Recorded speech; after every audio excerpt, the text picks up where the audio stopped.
Welcome to Planning Phase Syndicate, episode 38.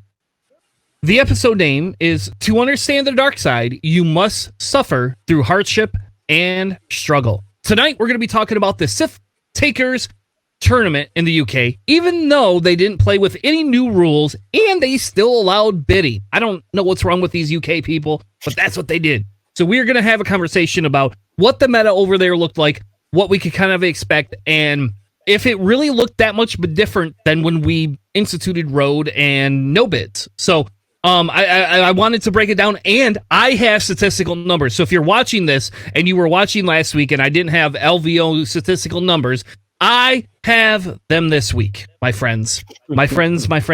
I spent a lot of time going through that today. With that being said, we also are going to be talking about the AMG spoilers, which we will get to right after I bring my host in. I'm sorry, I'm still feeding off our last our last Book of Boba Fett segment where we had a guest for the first time on this show, and we're going to be talking about the new AMG spoilers. Plus, we are going to break down our predictions for what the meta is going to look like once 2.5 rules exist in reality. With that being said, let me bring in my co-host tonight. Welcome to the show, JJ. Welcome to the show, Charles. How are you all tonight? Doing good. Yeah. Doing well. I know I introduced you already, but the Rimming Rancher and the Wannabe Giants fan are both here joining me tonight to talk about X-Wing and everything of it. If you don't know about our show or just joining us for the first time, we air live every episode at 9 p.m. Eastern, except for tonight. Every Sunday we talk about X-Wing, new X-Wing content, or made-up X-Wing content that we decided was important for you all to know. We also stream every Wednesday night, our community challenge. You can sign up in our Discord if you would like and join us to play right on stream with whatever rules float your boat, or you could challenge Charles to whether he can fly a scumless better than you. That's like the resident challenge, I think, right now, is everybody wants to play Charles and his scumless. The answer is yes. The answer is yes. Yes, that they fly it better than you. How well that went. Look, man. Okay, no, I have no excuse. Damn it. But if we watched how you played your scumless, off the board. So yeah, you flew Eamon off the board, my friend. You killed JJ, but when it counted, you flew Eamon off the board. Which I'll be nice with Boskin with a Falcon, like completely different lists. Yeah. With that being said, JJ, you want to give a quick Trilogy tournament update for us? That would be amazing, given that that's what we were talking about. So, week 3, we went 0-3, unfortunately. We had some really, really, really tough matchups. I played against a Rebel list that dismantled me pretty fairly, mainly because, number one, he's a fantastic player. And number two, I definitely flew way too aggressively with Tabson than I should have. But still, he was a fantastic person. He was a gentleman, really, really great. The second matchup that we had was John versus Octor Khan. It was a Separatist versus Separatist list. It was almost like a rematch of the LVO tournament almost. But John definitely tried his best, and he was slowly climbing back up there, but he got into some early trouble there against Octor Khan Swarm, and just couldn't recover quick enough to win the game there. Charles, well, I mean, we all had those it was a 30-minute game. It was hilarious because I was in Magic Kingdom. I had literally like pulled up Twitch like to see how the game was going, and like the game had like just started, and I'm like waiting for fireworks. I'm like, all right, let's see how Charles is doing. And then I witnessed Simon doing a 4K off the board. I'm like, no. Oh my god. But yeah, it happens. It actually happened to me at a Top Cut. I did a 4K with a Kylo Ren silencer, a full health, and I ended up losing that game because I did that very dumb move. So yeah, it happens. Yeah, it's okay.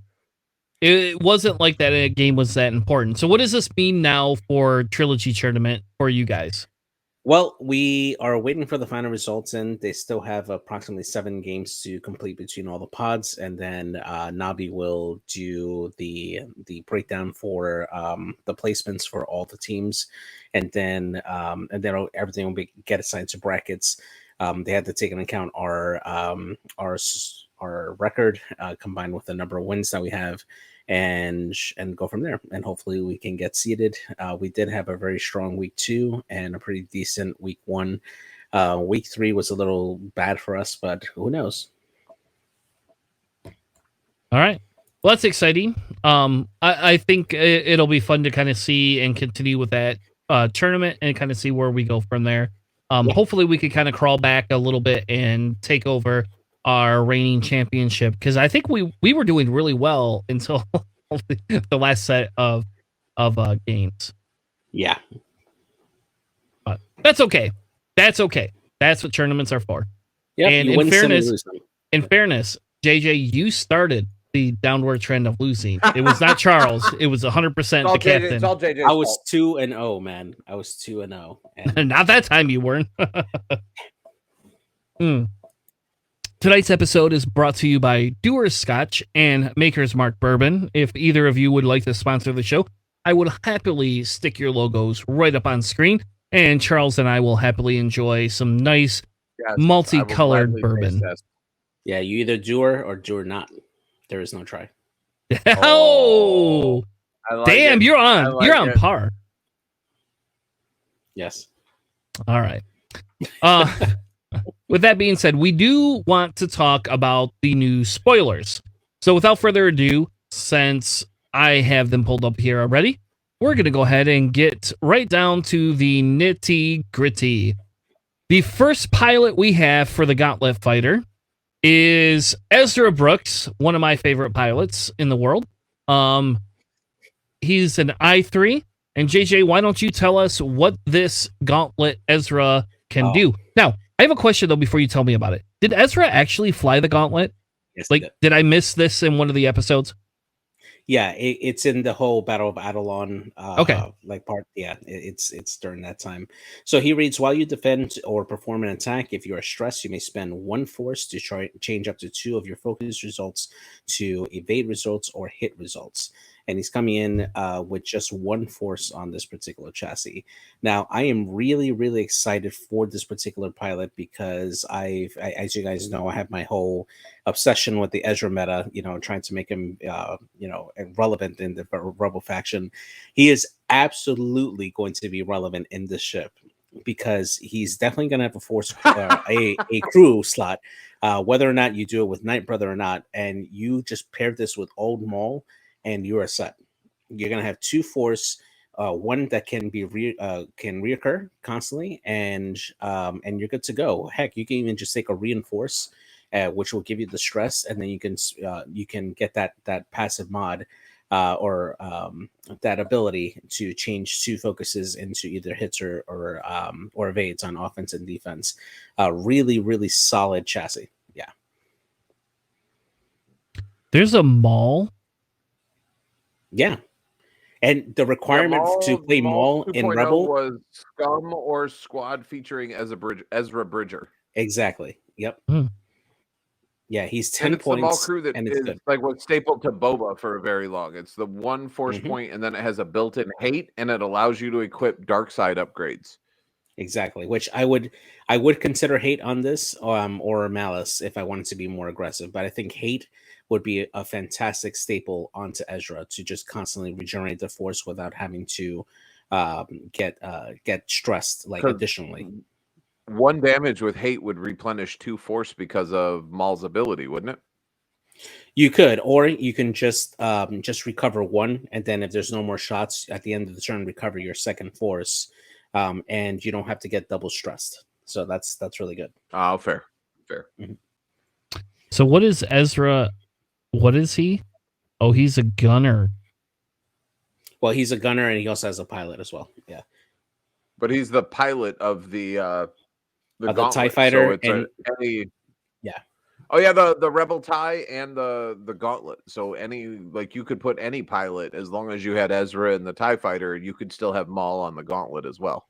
Mm-hmm. So that's kind of spicy. I guess I never thought about that, because my concern would be is if you put Ezra in this and then you put Maul in here, now it's going to be costly. That's a costly gauntlet. Yeah, to some extent. Yeah. We don't know what the cost is for Ezra here, but we do know Maul costs 10 points no matter what.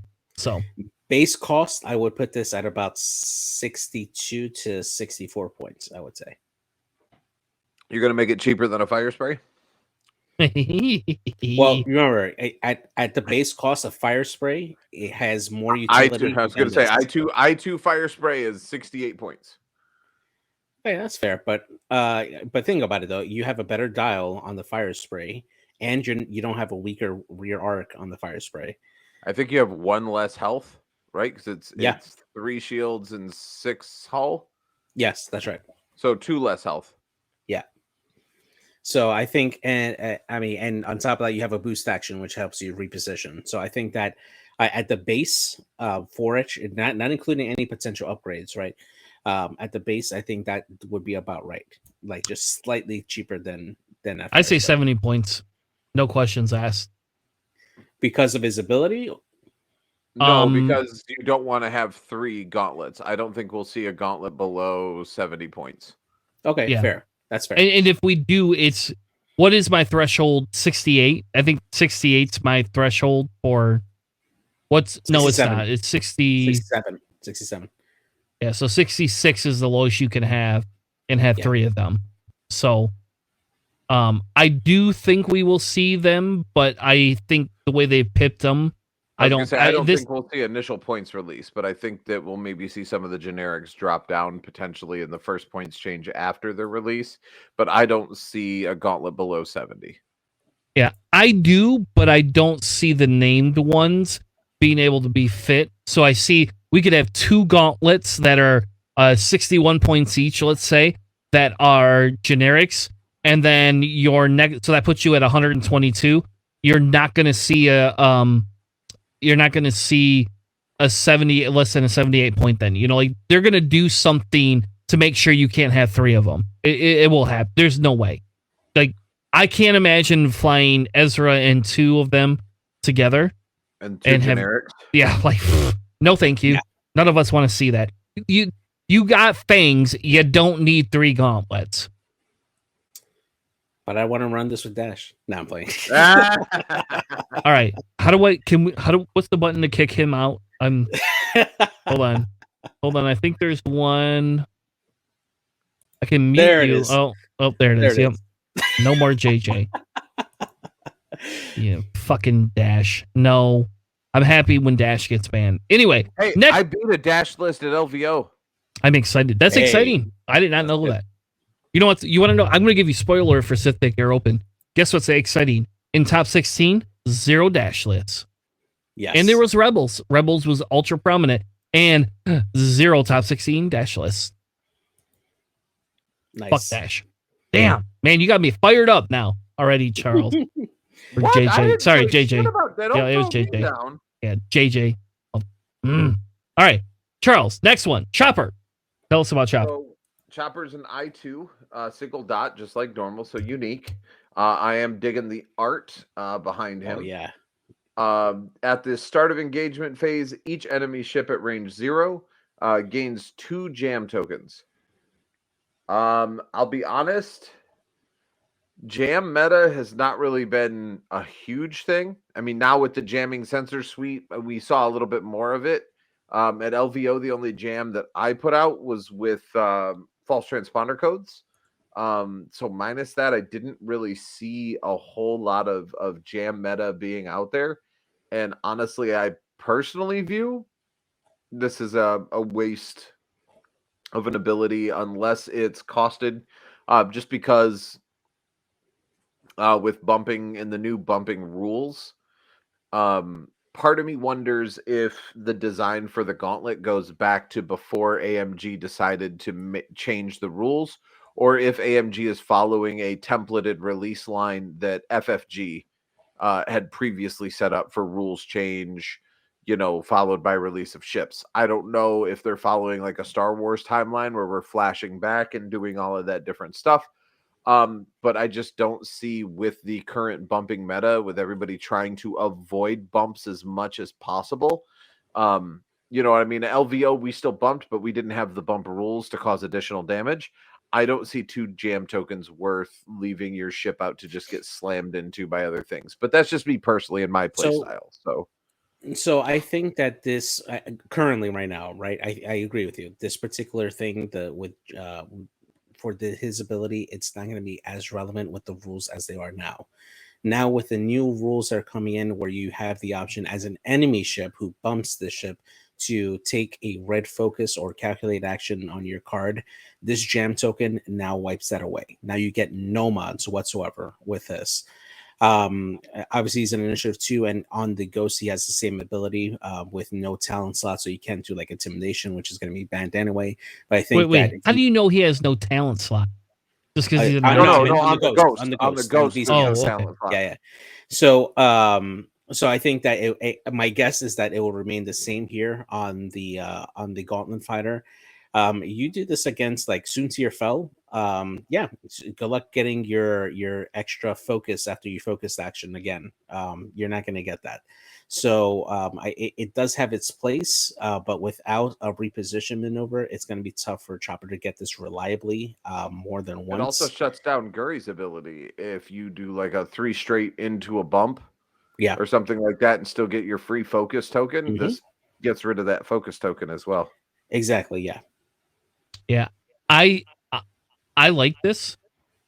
I like it. I think this is really potent, personally, in the new meta. I think in the current meta, you're right, it's whatever. I mean, it's inconsequential, but allowing the bump focus, bump calculate for stress, like, you're not going to take it. It's a deterrent for that. I also think this will allow Chopper to remain cheaper, personally. Yes, I think so. And which is sad, because we may then be able to fit 3 freaking gauntlets in a list, which I'm not excited about. Well, but if they keep them on par with like how they have the VCX with their generic and Chopper's only like 1 point more than the generic. Yeah.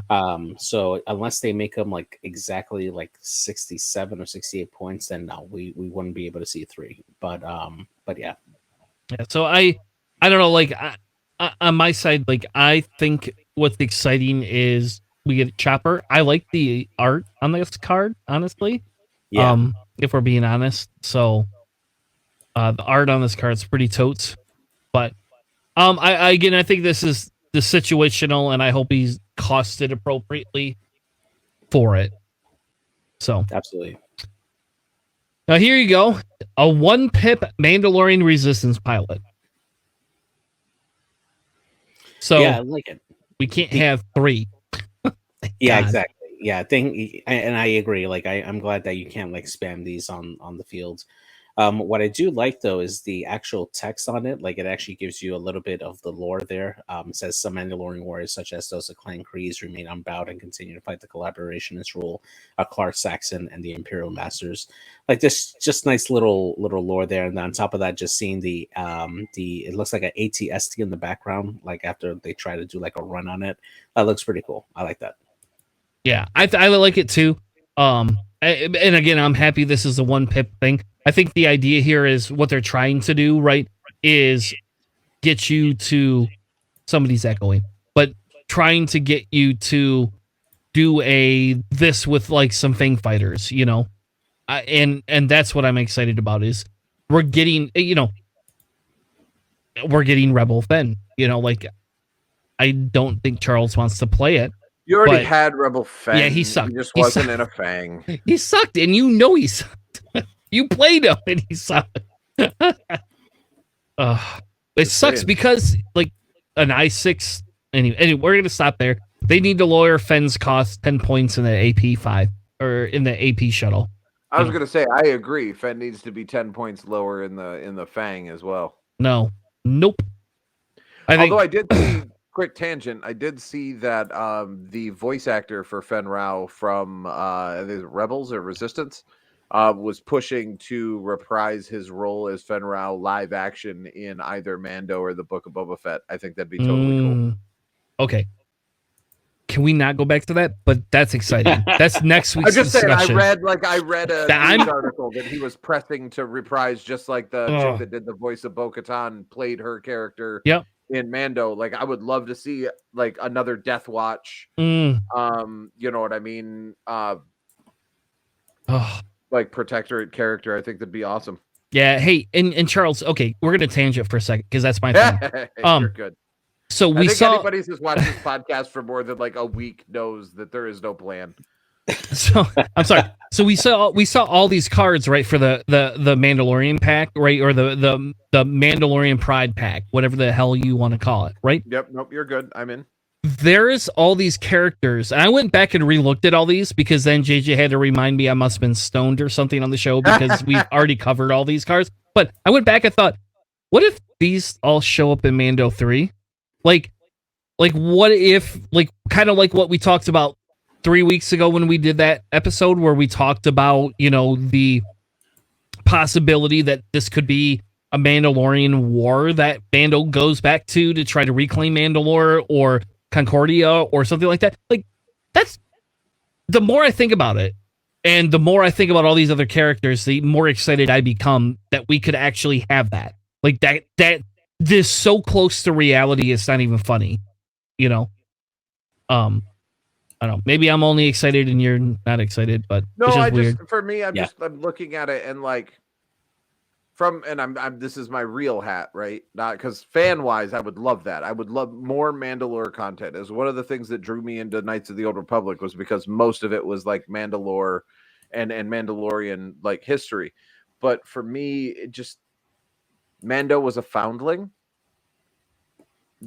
He has no real tie to the planet. Like, it's not his home world. It's not like, he's not a true Mandalorian. He's like an adopted Mandalorian, which is great. But I think, like, if you were going to do something like that, I would want it to be more Bo-Katan centric, just because it's kind of been her story arc for the entirety of her character is bringing back the honor to Mandalore and bringing back, you know, her family as the ruling power. So I think it makes more sense character-wise for her than it does Mando, who doesn't really show anything other than this outlying kind of cultist mindset of this is the way. That was a sect off of the actual like Mandalorian religious, you know, zealot.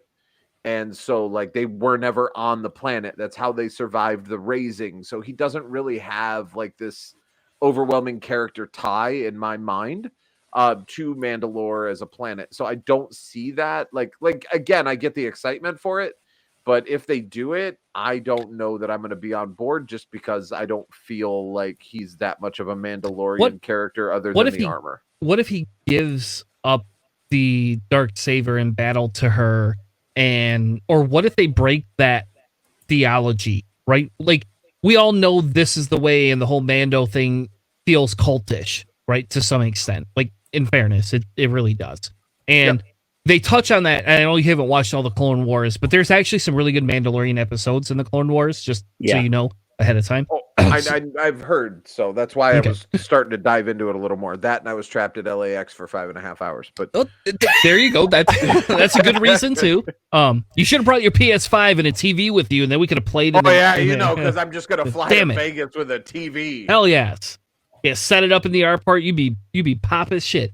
Anyway, but they go through this, and that's where a lot of this Maul, you know, stuff comes from, and we get some of these other syndicates. I get excited by it, and I hope if they do that, Mando isn't the theme of it, right? He's there as a supporting character for everything. So, I agree with you. I would like some, like, he learns to use the Darksaber or something. Like, if I'm long gaming Mando, he learns to use the Darksaber, goes to fight Bo-Katan, and maybe Bo-Katan has formed her own like version of the Darksaber. Like, she found some ancient text and learned how to build, and we get like an actual like Mandalorian warrior like duel between lightsaber wielders, and like the person becomes who owns both of them. I don't want the shattering of the ideology, because I actually like the whole, the warrior tribe mentality that has always been Mandalore and has always remained on Mandalore. So I don't want them to walk away from that and to step away from, oh, well, we're just going to get rid of the Darksaber. Like, too much time and too much effort has been built into the lore that is this sword and the power that comes behind it, for them to just go, oh, we built an entire show around this for 2 seasons. We're just going to throw it away. I would be so upset, and it just would drive me insane. But that's just me. Yeah. Nope, that's fair. All right. Next card, we have Night Brother, which is exciting to me, as it is. It's weird. I'm kind of confused why it's in Rebel, but I'm sure JJ can correct me and give me some weird reference as to why it is. Because Ezra. That's why. Oh, yeah, because he was Ezra's crew. No, because Ezra went into Maul's ship, and together they found out about Tatooine and stuff, and that was Maul's ship, the Night Brother. That's why. So technically, he had access to the ship. Yeah. Got it. All right. Yep. I say boo, and I think that screw you guys. Rebels did not deserve Night Brother. That's a scum. That's really a scum only type thing. Maybe a separatist a little bit, but really it's more of a scummy thing. All right, moving on. Anyway, it is a title upgrade with a mod slot. You have to have both. After you reveal a non-blue maneuver, if you are stressed, you may spend 2 energy to gain 1 focus or evade token. It also adds an additional crew slot. So we're either being told gauntlets come with one native slot, or this is going to add a 3rd slot. One of the two. I like this title. I hate Rebels for everything about them, and I don't think they should get this. I don't think this is very overpowered, personally. I think the bigger thing that this does is give you a crew slot. So if Chopper comes in cheap, right, adding that crew slot just allows you to start taking Ezra, Gunner, Maul, all these other crazy things that you're going to get. And that's the bigger issue with that. Other than that, it's a cool card. I think it's very well balanced. Every 2 turns, you get to get a focus or evade token for free. There you go. Look, I'm all in for this, especially if it's a 3rd crew slot, because that means I can party bus a gauntlet fighter and throw 3 crew on there instead of 2 crew and a gunner. I'm all for that life. Yeah, I think this just makes this ship a lot more thematic, specifically for Ezra, because again, if you're going to take this title, and you're going to be focused, or if not, stressed rather, from using his ability or Maul's crew's ability, having both Ezra, Night Brother, and Maul all together to make this particular ship work. Yes, it's going to be expensive as hell. This has got to be I don't know. I would put this at about 7 or 8 points at minimum, because this is a free mod, basically. This makes that ship very, very thematic. I'll feel like I'm flying that particular ship right out of season 3 of Rebels, and that's gonna be great. I'll really enjoy it. I think 7 or 8 might put it a little high, just personally, because it's a charge. It's not a guaranteed. I would probably put this around 5. Fair. Yeah, 4 or 5. Now, here's the thing: do you think this benefits Ezra more, or does it benefit Maul? Which is weird, because this is technically Maul's ship. I think that Maul gets a lot out of this, because Maul already, I believe, was 2 or 3 Force. He's 3 Force, and he's a coordinate ability. Right. So you get 3 Force, you can coordinate, and then spend 2 charges, depending on what everything, depending on where everything rocks out. And what you're looking at board wise, you can give yourself an evade and have 3 Force and an evade for your roll, or you can take a focus, whatever the case may be, because they're 1 evade die? No, 2. They're 2 evade dice. So then you got a 50-50 shot of being able to double evade every round, with the Force to traverse a focus if you need to, and still have mods for offense. Or if for whatever reason you're not taking a shot, you've got your Force plus a focus. You could save all of your Force for defense and use a focus on offense. I think this makes Maul crazy. personally. Plus, giving you the crew slot, you can add in somebody else in addition to Maul's ability. In Rebel, you could put Leia. Leia's a single crew. Damn it. I'm sorry, what? You asked my opinion. Like, this gives a crew slot to a Rebel ship or even a Scum ship. You could put Zam on this thing.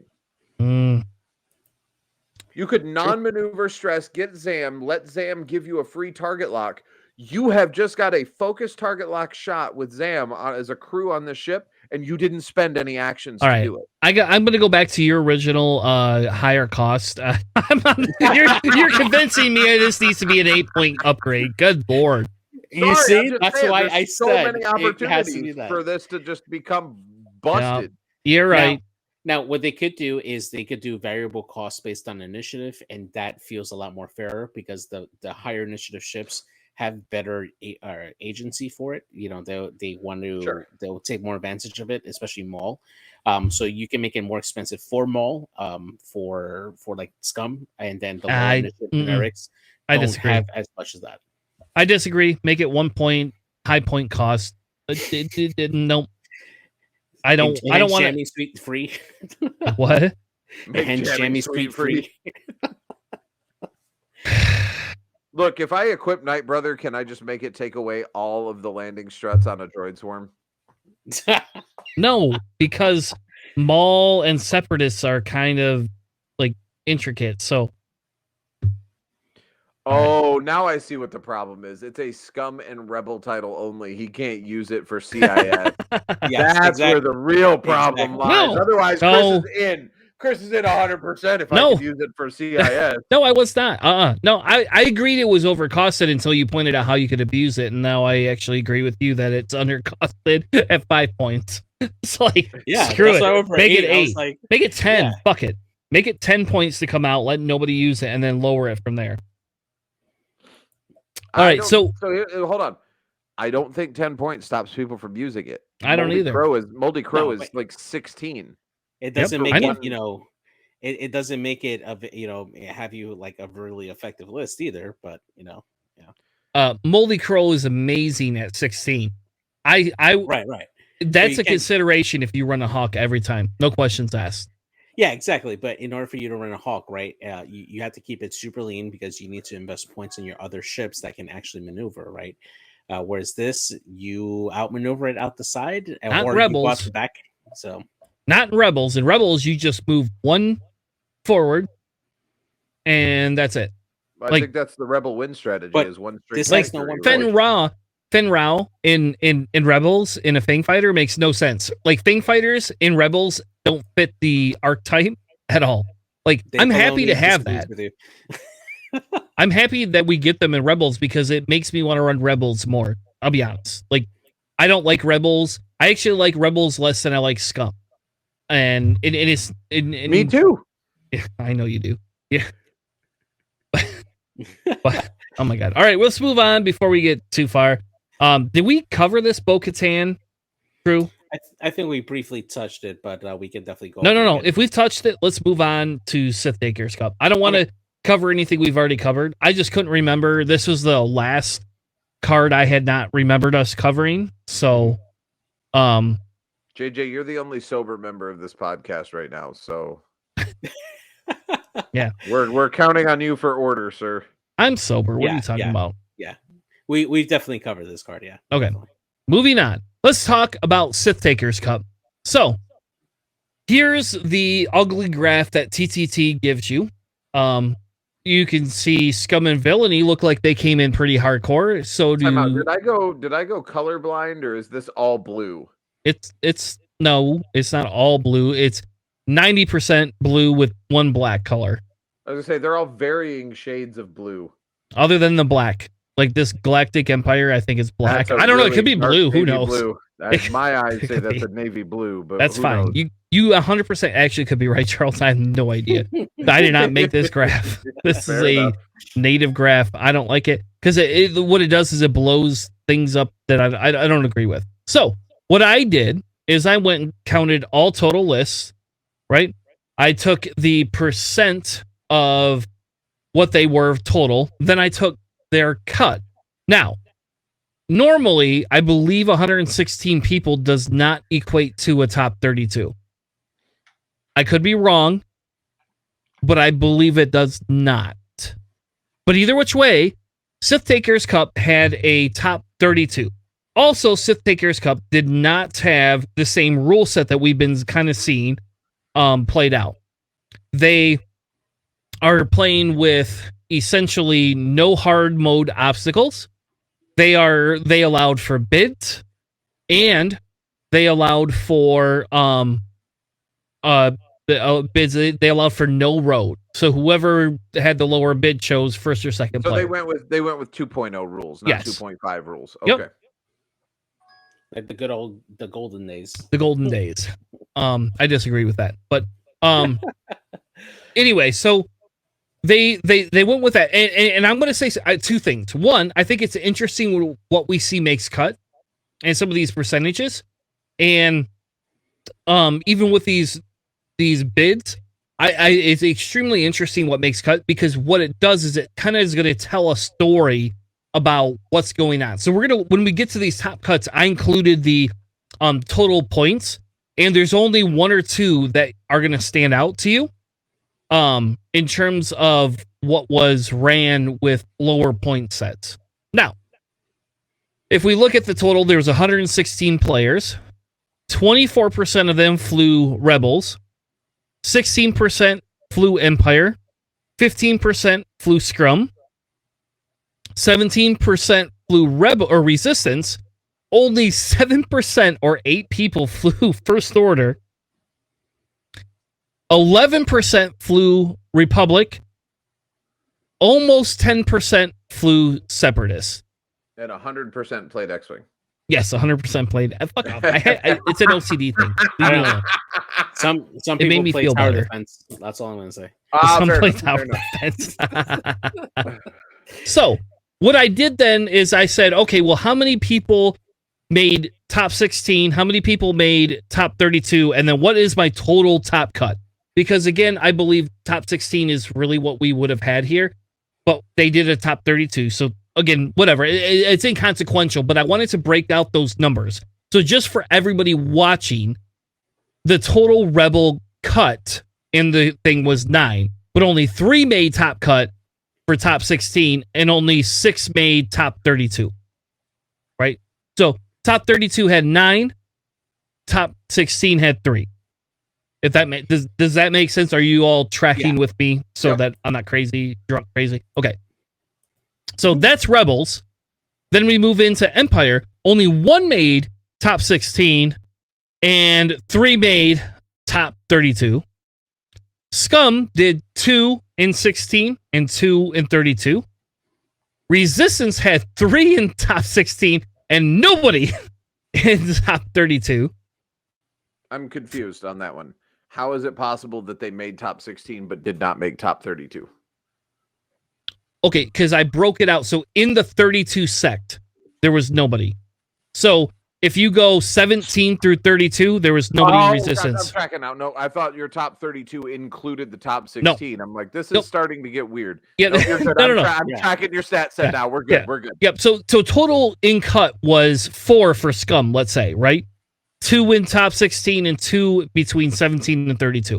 I broke it apart differently on purpose because it makes a huge difference. Absolutely, and I'm tracking now. I just my brain was like, if they made top 16, technically they made top 32. Yeah, you're right. Your 32 is 17 to 32, so we're tracking now. Okay. First Order match Scum. Republic had 1 list in top 32. That's it. They either those players failed or those lists sucked. One of the two. Separatists had 5 in top 16 and 2 in top 32. And by the way, none of them were droid sworns. Just want to make sure that's noted. So now we can look at the actual percentages, right? So Rebels came in at 18%, 37.5%, but overall only 28%. So pretty high. So they actually came in, the cuts they made was 4% more than the percent of lists brought to the tournament. That's pretty big. That's the number I want everybody to look at. And this is why I say this. So, like, when we look at this 24% versus this 28 total, right? That's huge. Now, if you were to just... Are good? Huh? Rebels you mean beef lists are good? Who knew? Yeah. Beef lists without dash are good, actually. So yeah, because no dash made top cut. You're right. So anybody without dash... one did. There's one of the top 32. He didn't win, did he? No, he top 32. He had one, but no, he did not. Gotcha. He didn't make it into the top 16. So yeah, got it. I made sure I double checked that because I hate. Oh, I thought you were about to say I made sure he didn't make it into the top. I was like, wow. Yep, I was on my phone. Code. He hacked the code. Take out his knees. Nope, I was on my phone making sure. I was like, all right, somebody go fuck that player over. Make sure he don't win. Somebody, who wants $50? Real quick story for you guys on a side note for LVO. This did not happen. I want to go on record and say this did not happen, but it was a damn funny joke for the beginning of LVO. John and I played in the Friday heat, and John kind of told me on the side that if he went 5-0, because they were 5-round heats instead of 6-round heats, that while in Vegas, he would get Vader Defender tattooed on his body. I may or may not have told Dee and Ryan that was a bet that John had made, and they both agreed to the collusion that if any of John's opponents came and said they were John's opponents and forfeited the round, that they would give both players a win so that we would force John 5-0 so that he would get Vader Defender. It did not happen. It did not happen. That is not how it went down, but the collusion was thick in LVO to get John a tattoo. That would have been his first tattoo ever.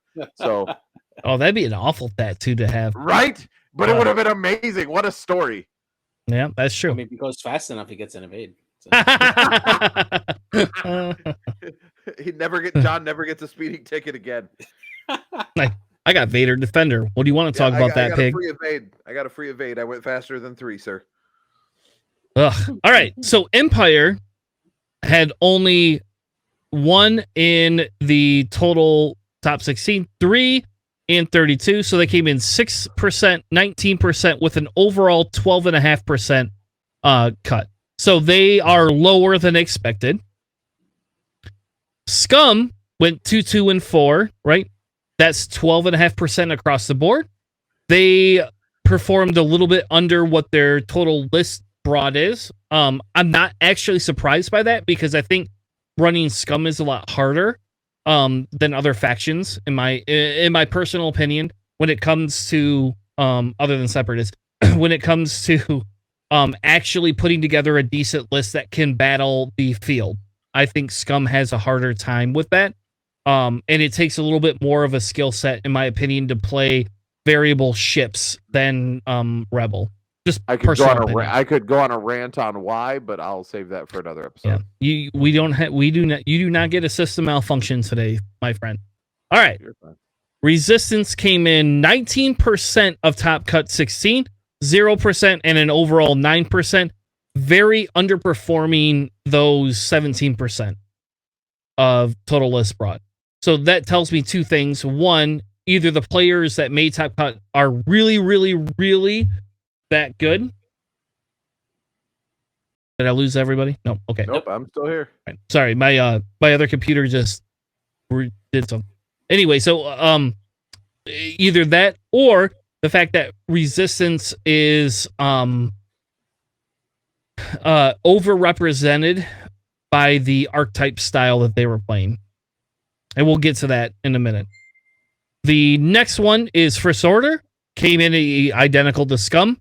First Order outperformed their standard lists, right? So the amount of them that were brought was 8. Yeah, 7%, and they came in at 12.5. That's pretty big. That's actually a pretty big swing. Which tells me that FO is typically probably stronger than the amount of people that believe it is. So there should be more people running it to dilute that number. I would say that for me, it would depend on their list, because if they're running like Focho versus running Aces, there's a very different skill set for both of those style of lists. Well, there's no Focho, so here's the disparity, right, between online X-Wing and in-life X-Wing, right?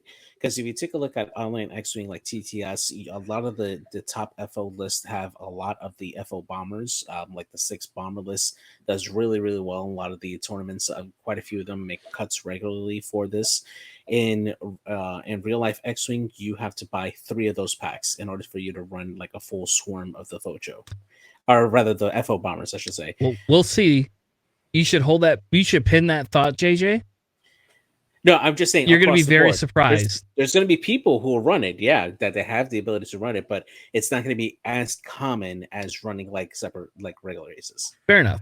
And I'll be honest, at LVO, any FO list I ran up was either running 2 bombers or no bombers. Yeah. And they were 100% ace style lists, or they were running 2 ace style pilots or 1 ace style pilot with a tie, and then 2 of the bombers. But very rarely did I see more than 2 bombers fielded. Maybe there was one that had 4, but I did not see 6. I'm not saying there wasn't one. I just didn't see it, and it might. There was definitely not 6.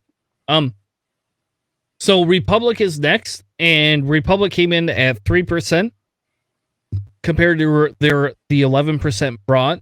Not only is this hugely underrepresented, what this tells me is that before any of these points changes or any of these rule changes, Republic is overcosted for what they have. Or somebody had discovered the secret sauce, but I'm guessing it's overcosted. And that's probably because of the fact that we lost, because they lost the cannon slots for ETAs. I think that's a big thing. And I think Jedi Knights with the Delta 7 are slightly overcosted. But that's just my opinion. All right. Last faction is Separatist. Came in with the 9.5% of total things. They made 31% of top 16, 12.5% of top 32, and an overall 22% coming in just underneath Rebel. Now, the difference is their expected rate at 9.5%, right, is different than the 22% they come in at. Now, just out of curiosity, how many of the Separatist lists were swarms? 0. Really? Literally 0. Not a single droid swarm. Nope. And I consider anything over 6 and above a swarm. So no. So 5 droids and like a... Nope. They didn't have that either. Oh, Nothing like that. They're 4 ship or less lists. Interesting. All right, okay, cool. 4 ship Django, or less. Django Zam. Only 1, but we'll get to that. So all right, fair enough. So I won't say Separatists are undercosted, but I will say Separatists, at least in the 2.0 meta, without Django Sam, do fare very well. Period.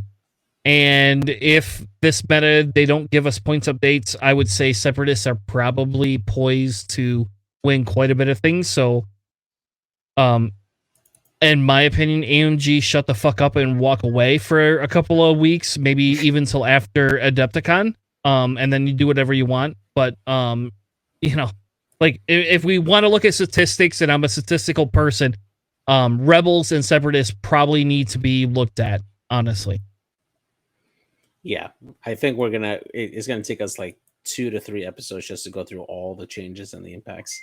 Maybe. Yeah, probably. Or we'll sit down and cast the whole thing for a 6-hour show, and we'll start at like 6 p.m. at night and cast 6 hours and break it up into 3 episodes. We'll go live as soon as the Firecast. Yeah. All right, so let's talk about the actual list. The winner of Sith Takers had a Resistance Y-Wing, no name. Resistance Y-Wing with electro chafe missiles in it. Right? So it's Poe. So it's Commander Poe. So the crap Poe. All right, he's not crap. Actually, that's my favorite Poe of all time. With heroic, Jamming Beam, and S-foils. Jess Pava with Jamming Beam and S-foils. A Red Expert with R6D8, S-foils, and Jamming Beam. And a Y-Wing with an Ion Turret, Wartime Loadout, and Electro Chafe Missiles. And I didn't get to catch all the games because I had hockey for my nephew literally all weekend. especially in the mornings when this bloody thing was running. There's a couple of ones I'm going to go back and watch tomorrow while I'm working, but the final was really, really good. That Y-Wing, for its points, did its work. And that goes back to the fact that ion turrets or ion cannons are good, especially when you can fit them with a 9 health ship for 45 points. That's just really good. And I don't want to see ion turrets go up, but I think I want to see wartime loadout go up, so I don't have a bunch of these bloody Y-Wings filling in resistance list. I like this list, though, and this is definitely something I will be considering running for my locals. Look, it won one tournament. I don't see a need to nerf him or something that won one tournament. All right, fair enough. Maybe yeah. fair enough. Yeah. I mean, that's like saying that we're going to nerf all the vultures because they won LVO. Well, JJ, if we want to talk about history, it always fucking happens. It always happens. So here you go. Here's my prediction. If they do raise it, you owe me a bottle of whiskey. There you go. Because of your damn comments. Keep your mouth shut. I don't want to see vultures go up. Thank you very much. Well, everybody else in the X-Wing community does. Without fail, I guarantee you they will go up just because they do take advantage of the newer rules a little bit more. So that's all I'm going to say. But anyway. Well, hopefully they don't come out before Crossroads, which is in 2 weeks, and I can run a droid swarm to my heart's content. Even if they do, it's always up to the TO whether or not they're going to accept. It's already stated. If the rules come out before Saturday this week, they're switching. So. Okay. Yeah, fair. Which is fine. I like Wild Wild West. It just kind of means I'll go back to my... I might be running Boba Eamon. All right, we're going to keep moving because if they give me Boba and they give me a crew slot back, I'm running Boba Eamon. Just as an FYI to everybody. Yes! Like, if I can have Maul back or whatever, get a size, or like give me a force crew, I'm running Boba Eamon. Like, unless somehow they hike Boba's points, I'm just going to run Boba even. Give me Boba if they crew slot and take away force users, I'll throw a Perceptive Co-Pilot on it. We'll still have some fun. Yep, I say it again. If they give me a crew slot, I'm running it. Period. Unless they don't touch droids, then I'll run droids. But all right, nerf droids into the ground. Just saying. Yeah, I know. Get Chris to play Scum. That's what Charles is trying to say. And guess what happens when Chris plays Scums? That means Mando comes out and a Gauntlet fighter that looks better than every other Gauntlet fighter. That's right. I mean, I'm just saying, like.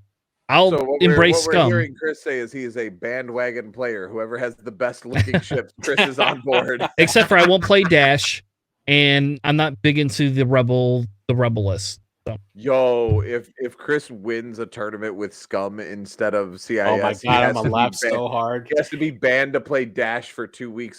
Like he can play nothing but Dash lists. He'll have to fly the Scum flag in his background for like a month. All right, you got to buy me one. I don't own one. I'll send you mine. All right. So the next list I got here is OJ Hemmings here running the Rebel Alliance here. He's the runner-up here. He is running Han Solo with Trickshot, Bistan, Perceptive Co-Pilot, and R2-D2 crew, which is the regenerative R2-D2 or degenerative. Next one is Jake Farrell in the RZ1, just pure support A-Wing there. And then Wedge Antilles with Predator, which is exactly how I would run this particular list, running at 197. So you have 2 I6s with I4 support.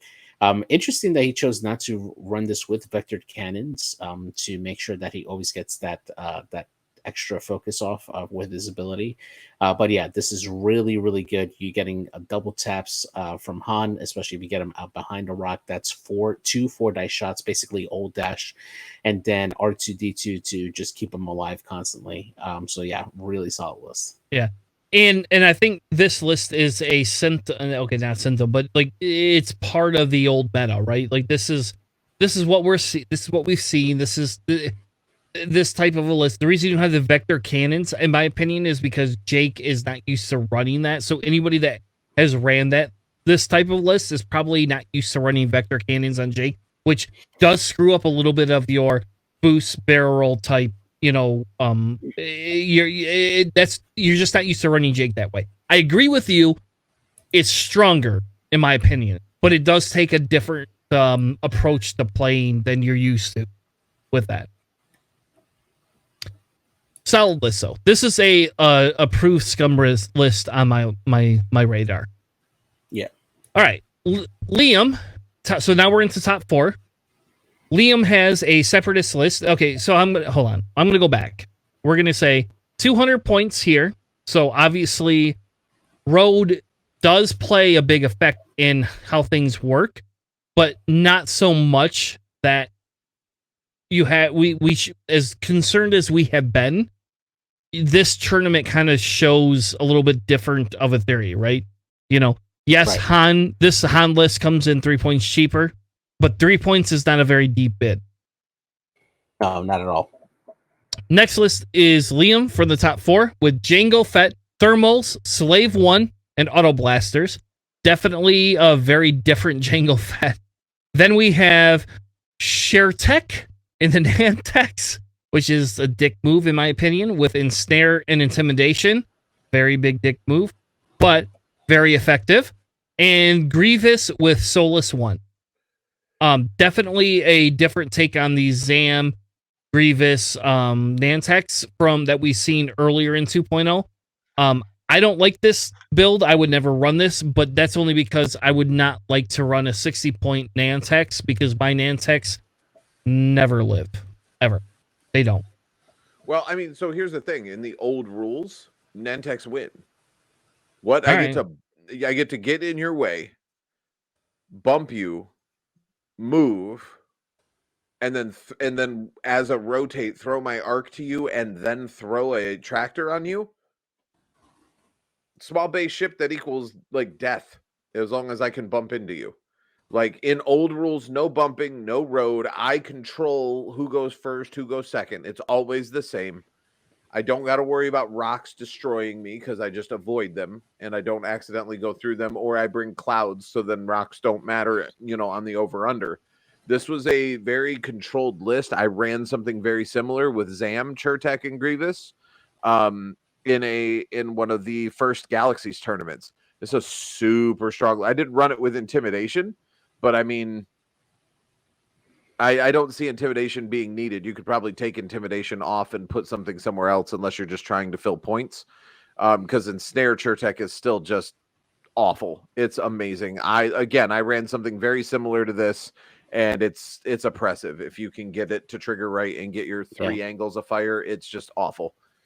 Yeah, it's interesting that they chose Intimidation for this, because typically when you're running this style list, you're going to go first, right? Because you have no bid on the off chance that you face somebody else that has 200 points.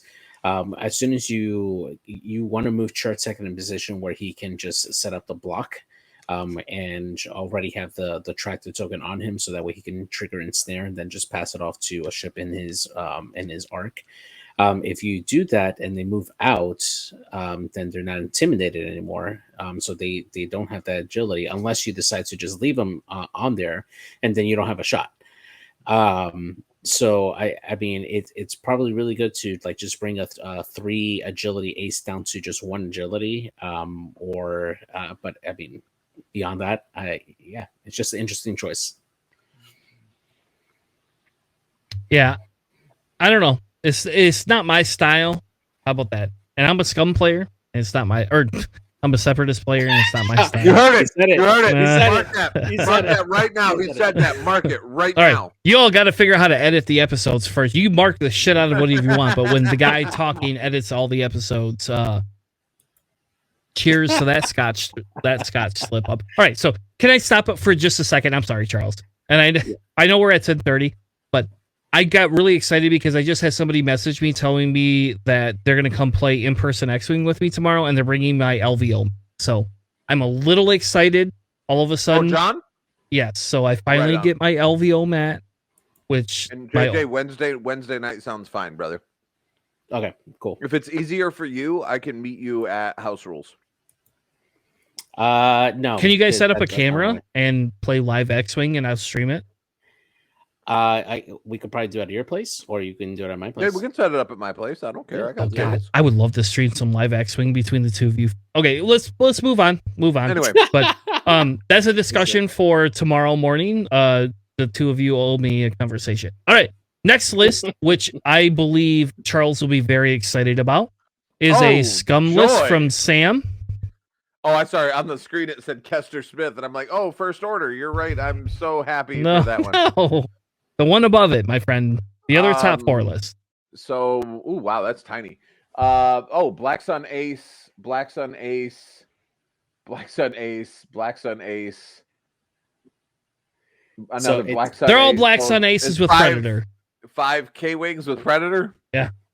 Yeah, I'm in. That's an X-Wing list. Like, that's a Rebel X-Wing list all day. Yeah. Not much to be said. This made Scum beef for the win. Yep, that made some cut. I will tell you what I'm sad about. That there's too many of these for the scum lists in Top Cut, and I prefer other lists I know are strong. But I do like this list. I have actually put this on the table with the help of a local, and I will tell you it's pretty fun to run. Yeah, because you run the Snaggletooth formation on this particular list, so you can get the Predator off more reliably. Yeah. Yep. All right, our next player is Kester Smith.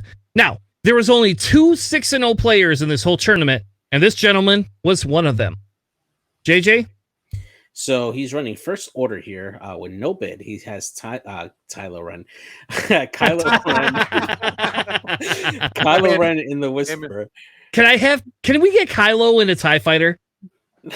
I'm petitioning AMG right now. I'm sorry, I've been drinking and like everything's off the wall. Period. Yeah. I want Kylo Ren in a TIE Fighter. I was thinking of Toddler Ren. This one would be adult Kylo. Yes. Before he gets this is Supreme Leader Ren with Predator, Pattern Analyzer, and the Eng Jamming Suite. He has 3 SE bombers, the First Order bombers. 2 of them with automated targeting priority, counter nets, and proximity mines, and then Grudge with automated targeting priority, thermal detonators, and proximity mines. This is almost like the First Order version of Charles' list with the D-Wings. Really, really strong because obviously you're bringing Grudge to help with the proximity mines. But just having the counter nets there to just keep that ship in place so that way you can just dunk on them with the proximity mines later or have Kylo come in. Really, really strong. I'm surprised that he actually ran this at a full 200. I actually would have dropped maybe one of the counter nets just to get a bid on it, just in case. But yeah, this is super strong. So since we're talking about Kylo and other things, I just want to throw a quick shout out to one of my opponents from LVO, Glitterstim ASMR. Gave us these hold on. Gave us these awesome alt art cards. JJ, I have one of these for you when I meet you in person. That's right. I've seen those. Yep. That's amazing. It is Kylo ASM Ren. Yep. Love it. Yeah, I do too. I think that's a great card. I'm sad we didn't think of that. All right. So I'm going to cover the next list. Are you sure? Because I don't think you can make scum lists No, I can. Smaller in print type. Like, let's make them as tiny as possible. No, I just... it's not my fault. It's only scum that... I noticed that. I just saw it. I'm like, really? Look at how big Resistance is. Look at how big Resistance is. Scum is like the tiniest... Like, scum is like, here, test your eyesight to see if you can read this. So I'll explain to you why. It's how they put it in TTT. It has nothing to do with me. I'm just giving you shit. I'm just giving you shit. Calm down. So this is a Boba Nim list at 189 points. So this is an 11-point bid list. It's ran by no other than Azagal, who shows up on our stream except for today, obviously, probably because he's traveling. That's spicy. Yep. It has Boba with Fearless. Nobody cares about Jamming Beam. Proxies, Protons, Hull Upgrade, Ablative Painting, and Andrasta title to give him 2 bombs. Captain Nim, which I love, by the way, with Extreme Handling, which we're going to talk about in a second. Ion Turret, Dengar, which I think is pretty spicy on that ship. Protons, Seismics, Hull Upgrade, Havoc, Trajectory Simulator, and the R4B11. Now, Charles, this is why Extreme Handling? Is it just for the boost? Is that why? Or it's the barrel. Yeah, the barrel. I'm sorry, the Expert barrel. Handling gives you a red barrel roll, but it turns your red barrel roll into white. Is there a reason for that? Like, that seems extreme. I've never barrel rolled that ship ever in my life. Let me see. So looking at it. So I've actually run a similar list to this in the Galaxy tournament. This is actually what got me to a top 32 for one of the Galaxy tournament. The expert handling helps when you're in one of the. Typically, you want to take them towards the center of the board, or where you have the majority cluster of all the different like obstacles, and you want to start laying your bombs around that inner circle of it. Expert handling helps them get away from the scrum, and you point your ion cannon behind you, and you can barrel to either arc dodge or get yourself behind a rock to help you get that extra defensive die. That does help sometimes, or it helps you set up a trajectory simulator. Shot into the next thing, and then you can like ahead of you, and then just do a hard 2 in the next turn and barrel away, and make sure that you're not getting hit by your own proton bomb that you just trajectory simulated out of you. Okay. So it does help with positioning mainly. Yeah. All right.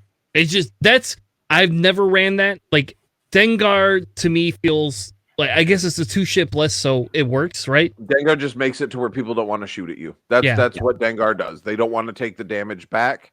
Late game, that is a game changer. I played against a guy at LVO that was running Dengar crew, and late game, when you've got ships that only have 1 to 2 health left, if it's not a killing shot, you don't take it, because you could potentially end up dead no matter what. So it's not worth it. Dengar is almost a better deterrent for shots than bombs. Yeah, that's fair.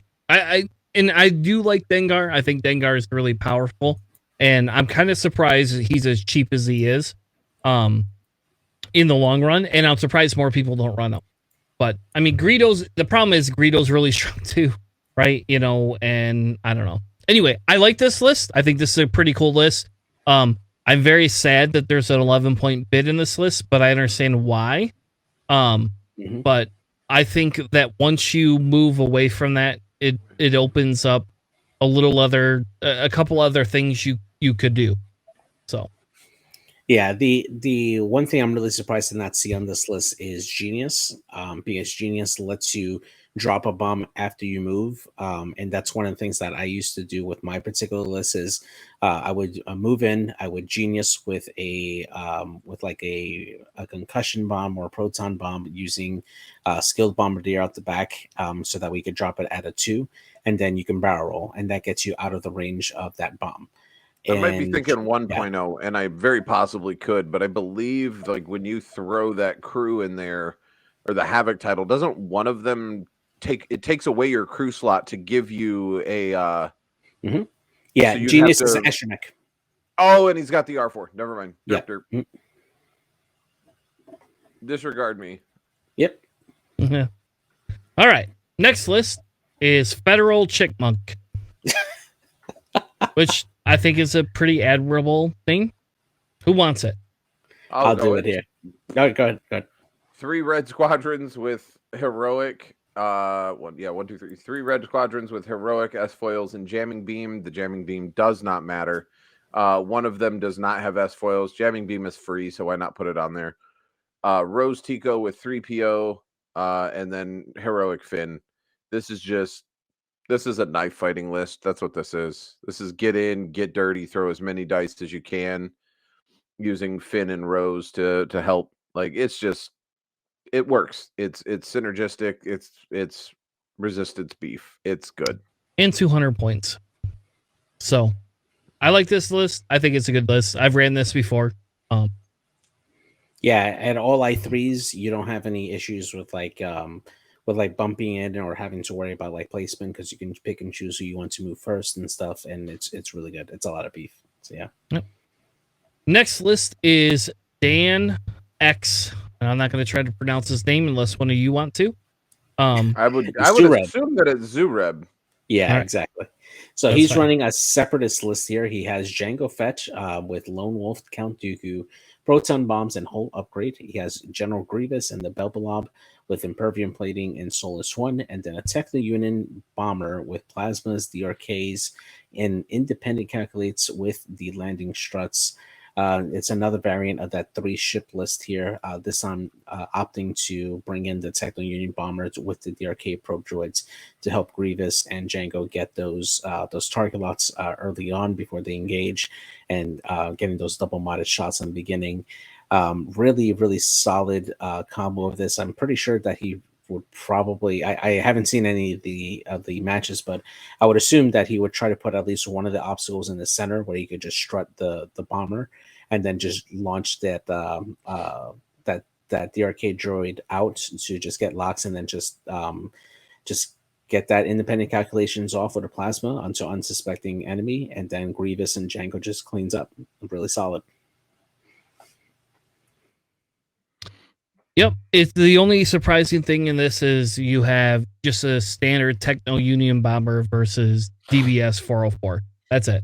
So it's to get that lone wolf or the. I was going to say, I think it's just to open up points on to get the impervium plating or the lone wolf.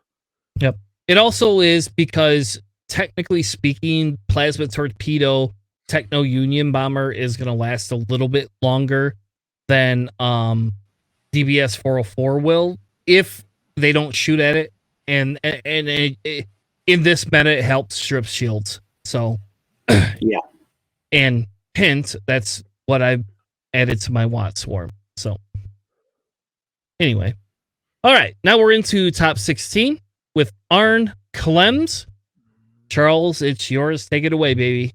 This one's bigger for you, so your old man eyes. I really appreciate that my old man eyes can read it. Oh yay, I hate you. More Kiraz fighters again. So here's the thing, right? I'm gonna go on a little bit of a rant here. 1.0 Kiraz fighters were trash. They were terrible until that very last Most Wanted. I think Most Wanted was the 2 Z95s. It was Guns for Hire. Guns for Hire, yes. Guns for Hire, when we got the Star Viper.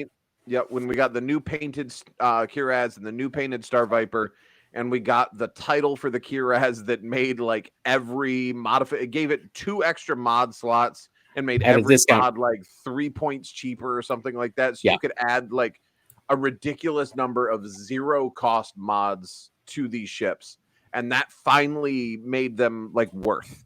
So until 2.0, these ships and Star Vipers both did not see the light of day. No one played them. It was fun for like a kitschy little list when you were trying to be dumb and see if you could make something work. I did Thweek at a Star Viper, Talonbane in this, and Fen Rao in the Fang, and it was fun. But I'm so I don't care. I'm so happy these ships are seeing the light of day, even if they're not being released in 2.0. Like, it's just nice to see ships that were just completely overlooked in the 1.0 beef metas that we had, to see something that has a little bit of a better dial, a slightly better stat line than it did in 1.0, and they're just in a group, their ability to perform. I'm not mad at it. Bring it.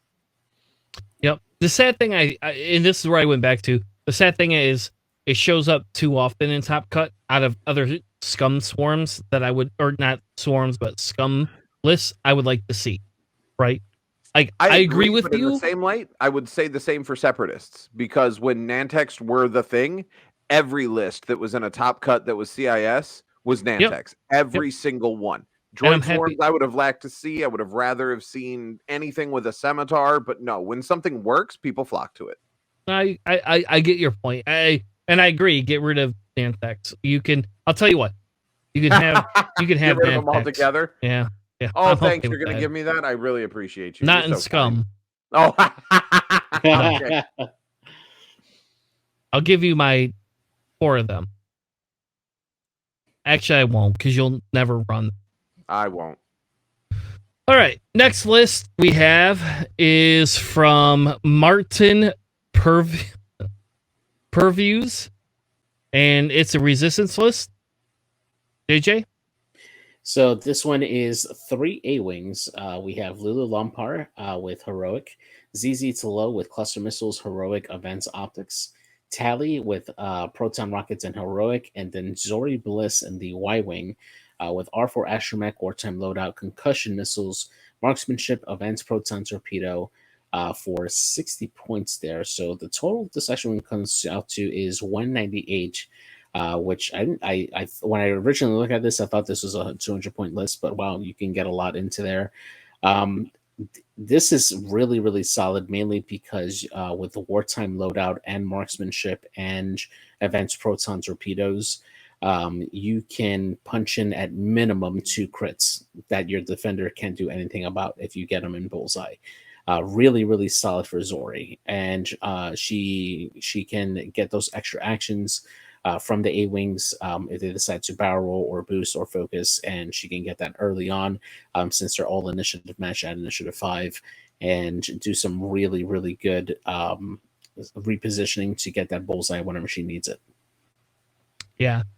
I think this is a good list. I'm sad Nabi's not in the chat to talk about it. So, Nabi, shame on you. JJ, after this, you better tag Nabi and be like, where the fuck were you, bro? We're talking A-Wings. We're talking A-Wings, and it's an A-Wing list. I would actually run this. I put this in my kit for Monday Night Live. You know, I was actually considering this, or at least an archetype of this for my for the Bearded Squadron tournament next weekend. I was considering this. So this just looks fun to run, right? Like if we're talking about like fun things to run, I would find fun in this. I like A-Wings. So anyway, moving on. A-Wings are terrible. Yeah, okay. That's just because you don't get any in Scum. That's the only reason. God, give me Scum A-Wings. Nope. A-Wing Fang Swarm. I'm in. Who needs M3As? I'll just take the A. You can keep the M3. All right. Next one is Corriton Rooks with a Separatist list of Django Sunfac, which is a little spicy. Sunfac has Ensnare and Treacherous, and Django has Lone Wolf, Jamie Beam, Count Dooku, Proxies, Shield Upgrade, Slave 1, New Slave 1, and Suppressive Gunner. And it comes in at 191 points. Seems like a Separatist take on Boba Fett. It is. Yeah. That's all it is. Except for it's the take where you get to throw tractors at people. That's fair enough. Yeah. Like, instead of red dice, you throw tractors. Yeah, you're like, hey, I can't kill you, but I'm going to tractor you to death. I don't know. I'm happy it made top cut. If I can tractor you to where Django is in your back arc, out of his front arc, like that gets crazy very quickly. What you want is Sunfac to tractor you into his bullseye, because he rolls 5 dice at range 1 against so the does Fen Rao, ship. and I don't have to tractor anybody or be a bullseye. Okay, yeah, but Fen Rao still has to deal with their evade dice. You're dealing now a tractored ship. Fair enough. -1 agility. Yeah. So and then and then if you decide to chase Django, then he's going to hit you with proxy mines, and then suppressive gunner on top of that to get rid of your mods. Yeah, it's really good. Yeah, it's a control list is what that is. I bet you if we looked at his win-loss ratio, right, and looked at the points values, he probably is not winning by 200 to 0. So, oh no. I do like that list. I like control lists. I'll be honest. Again, I'm not an Antax player. As somebody that plays CIS, it's not me, man. That's just, except for the one time where I could make Matt tilted, or a couple of times I could make Matt really tilted. I did. Actually, okay, quick story, 30-second story. When the Nantex meta was happening, Matt and I actually argued about this quite a bit. And I happened to buy a couple of Nantex and had 3 of them. And he literally asked me if I'm buying so I could have 6 Nantex to take him on. And I said no. And he said, "You're so full of shit right now. I can see the brown in your eyes." He was so pissed at me. And then I don't. I think I own 4. I own 3 or 4. I don't remember which. Because I don't run them. I only ran them against him because it made him tilted, and I would win every time. That's the only reason. That's it. I ran them with the disc things, HMPs. All right. Next one is Demetrius. Who wants to take that one? I got this one. So Demetrius, a band after my own heart, running First Order. Kylo Ren with Extreme Maneuvers, Predator, Sensor Scramblers, and the Jamming Suite. Blackouts, yes. making the top blank cut out with trick shot sensor scramblers and sensitive controls, that's actually really interesting. Sensor scramblers on blackout with sensitive controls. You can decloak and then do your barrel roll or boost after you do that, and then that's like decloaking at a 4. Yeah, that's great. That's really great. And then we got quick draw with Proud Tradition Pattern Analyzer. That is a really strong combo for quick draw with Special Forces Gunner and Fire Control System. You could do a sloop, you get a target lock and a focus. And yeah, it's fantastic. Really great. I'm not surprised that the Giants fan is happy for the New World Order. Just saying. Look, we picked up the Bills offensive coordinator. All right, we're moving on. We're done. We're not a sports cast. Yep, sorry. Like, I don't like sports ball very well. And if you want to talk about ice ball or ice hockey, I'll talk about that a little bit, but it's still very minimal. It's exactly like ice hockey, except you're wearing pads. Oh my God, no, it's not. Football is stupid compared to ice hockey. I'm done. We're done here. We're done. Because you're going to get me tilted, and it's going to be another 6-hour cast where I lecture you on why hockey is a million times better than football, and they should be paid 17 times more than any football player ever should be paid. At least better dental. Gotcha. You're not wrong. Ugh. All right, next one, Julian Hood. Charles? Harris Adula in the VCX naked as... Never mind. I was going to make all right, stop. No, I'll walk away. It went wrong in my head, but I stopped it before it came out. I'm good. As the VCX should be. It doesn't deserve upgrades. It doesn't need upgrades. It's got like 1 billion health. Let's not do that. Ahsoka Tano in the A-Wing with Magpulse, A-Wing Wedge with Predator, and A-Wing Jake with proxies, or with Prockets, excuse me. Again, hashtag summon Nobby. Where is Nobby when A-Wings are being talked about? Why does Julian Hood's name sound familiar? I think I've played against him at some point. Yeah, he's played in quite a few of the GSP events, and he's actually been in a top cut for some of the UK national stuff too. So he's a very, very good player. I am glad to see that the VCX Hera is actually making top cut rather than seeing B-Wing or A-Wing Hera. It's refreshing to see this original Hera coming in. She punches like a truck, even if she has no mods on her or any equipment on her ship. She still punches super, super hard. So, yeah. All right.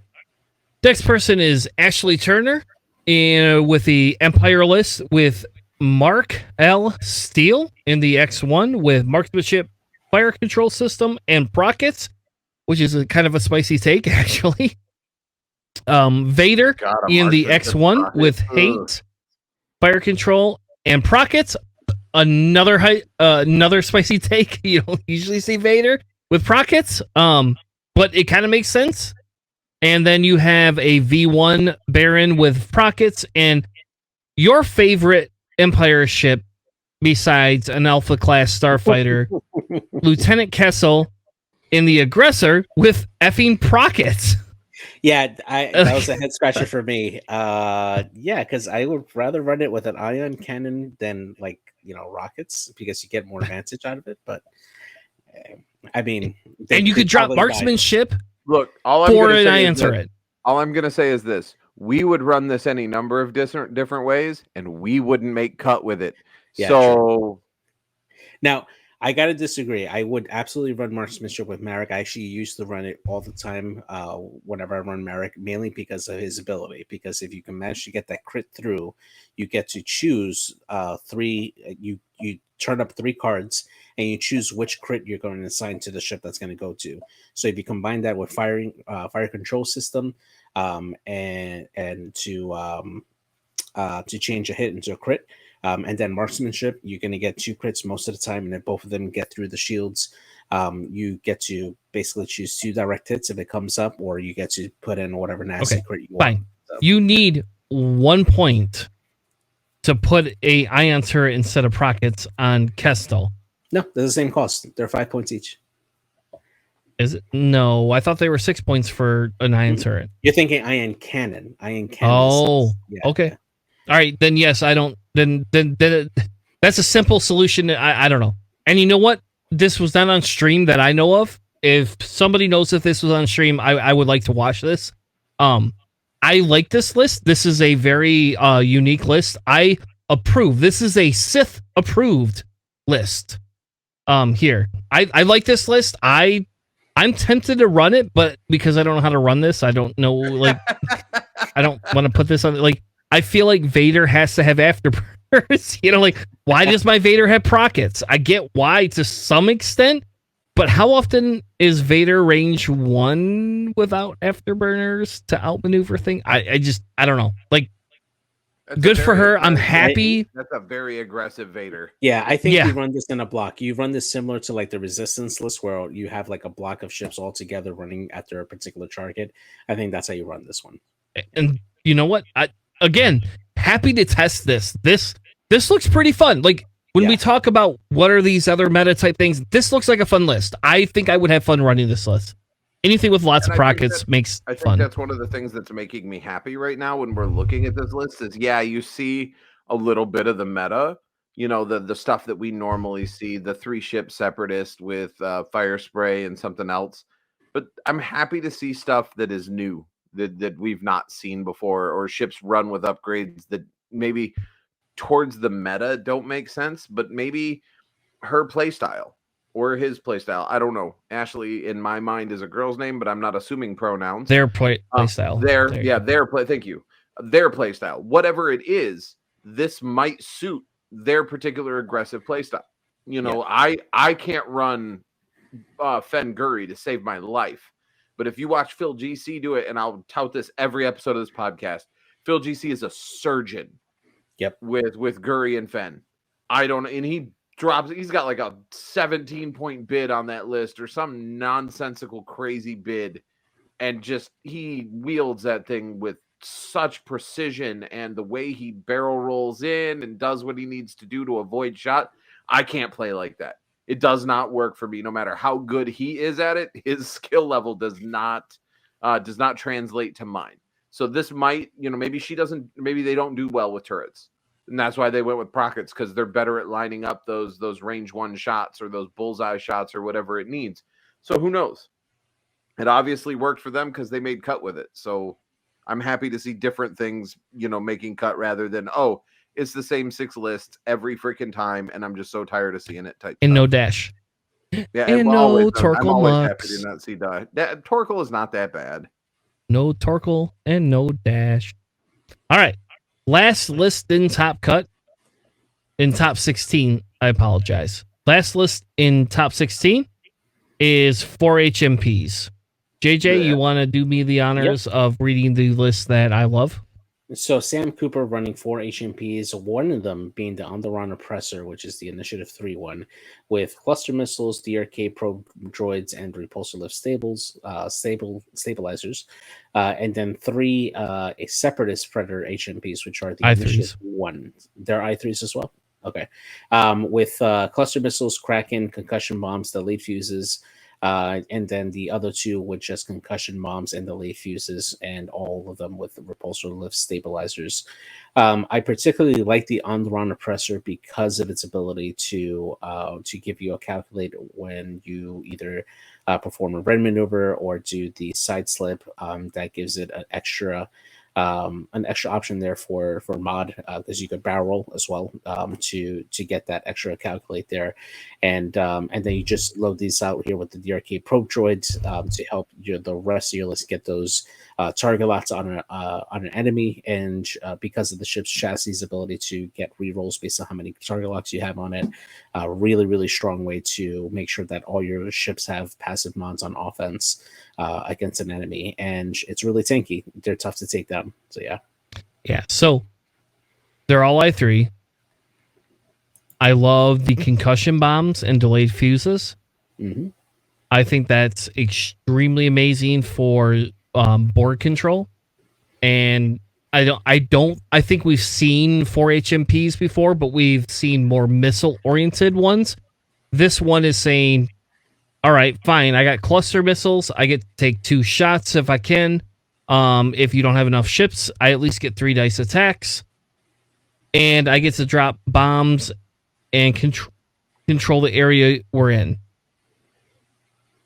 Charles, when these came out, remember you, me, and John, we sat around and tried to figure out how we could get 5 of these things with bombs on them to like do extreme board control. Remember that? Like that was like we had them set up like straight out, like coming down the board. Yep. And you could like kind of fan out and have like total with the 180-degree arc, you could cover like 3/4 of the board going in. It was ridiculous. It was. We made that a point. So this list is close to that. Not quite the same. This list is 1 ship less, but with more toys. To actually do the killing shot. We thought the bombs would do everything, but they did. But yeah. This list is very similar to what me and Charles and John were playing with when these first came out, because that was like the whole thing is like, oh, we could drop a bomb and side slip. Go fuck yourself. You know, like we could just take half the board and make it so you can't fly into it. You know, so you're gonna either run into us because you know what's gonna happen, or you're gonna fly into our bombs. I like this list a lot. I think this is a super spicy take on 4 HMPs, and I don't know. I think this is great. The best thing would be if you could give me something that allows my HMPs to take multiple target locks on other ships. It would be even better, but I don't think we'll ever see that. So I apologize. I thought that was the last list in top 16. Oliver Williams is actually the last list. JJ, run it down for us as we as we run out the show. So, very last one here. This is actually very similar to Ali Pocknell's list as well, that he's actually run for the Trilogy tournament. So we have Hera in the B-Wing with fire control system and tractor beam, Wedge Antilles with the Deadeye shot and Moldy Crow on Jan Ors in the Hawk, and then a Jake Farrell with nothing on him. Pure efficiency list. Moldy Crow can either boost Wedge or Hera to a 4-die attack. Hera typically wants to shoot first because she can, if she has a target lock, she can have that passive reroll on one of her shots, and then tractor beam if she wants to have that ship tractored into Jan or Wedge's arc, and then Wedge can go in and hit with a boosted Jan or shot with 4 dice or 5 at range 1. And then Deadeye shot just does even extra damage if you happen to have him in bullseye. And then Jan Ors hits you again, probably with double modded shots if she happens to have a target lock after the 3rd turn. And Jake Farrell, usually what you do is you run a Wedge with the foils closed before engagement. Jake Farrell can have you boost focus with Wedge, and then when he activates, he can open up his foils, get into range, and take a target lock as well. So this is a really, really good efficient list, and it hits really hard. And you really can't focus on one particular ship, and, because they're all do a lot of damage if you ignore the other. So yeah. Fair enough. I like this list. This is very similar to what I've had to deal with. The last list, we're not going to really go through it. It's very almost identical from Ali Pocknell. The only reason I threw this in here, because I didn't want to cover top 32, is because Ali went 6-0 in Swiss. So it's either because he has a really good list or because he's a really good player, or both. I don't know which it is. I mean, former world champion. He's a pretty solid player. Yeah. Just saying. So that's what he's been running pretty much for the last few months, with between Trilogy tournaments and other events that he's been playing. He's been playing this list for a long time, so he's really, really good at it. Yeah. So, yeah. And I like this list. I don't get the engine upgrade on Jan. That's I would take those points and move them elsewhere. Just my opinion, but obviously I'm not Ali. I'm not gone 6-0 in the tournament ever. She can keep up. Yeah, exactly. And it's only 2 points. So, yeah. All right. Well, so we had all these other things planned. I was super excited. I wanted to do predictions, but I'll be honest, it's 11 o'clock. I got to get up super early tomorrow to go into work. I'm sure Charles does. Charles gets up earlier than all of us.